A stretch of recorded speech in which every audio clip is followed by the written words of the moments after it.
khổng ơi, xe khổng lồ ơi.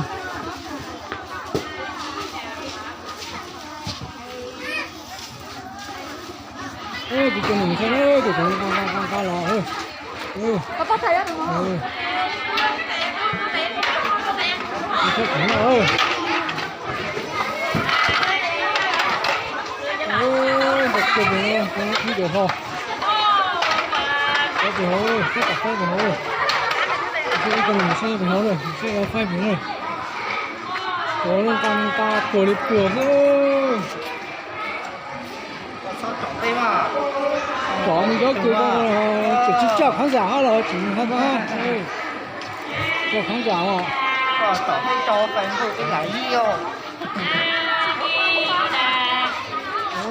Cái tam là tam của phanh của nó mà cái mày nó.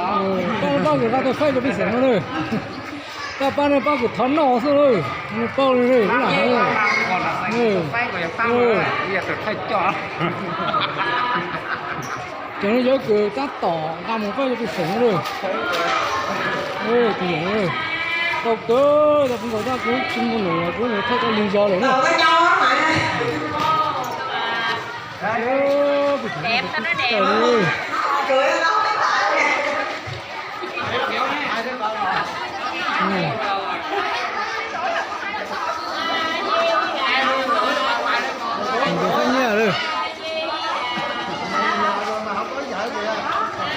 Tụi mình nhà ơi, tao tôi được tôi cùng luôn.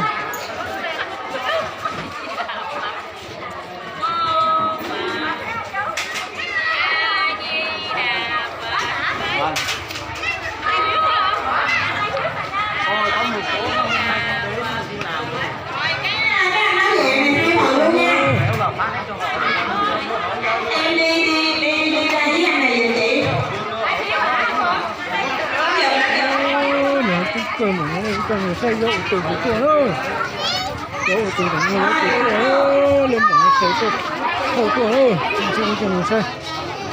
Bây giờ nó nhảy tôi tập quên rồi nó này thôi. Ôi, cái này nó thọc cái đầu chỗ này. Mấy tao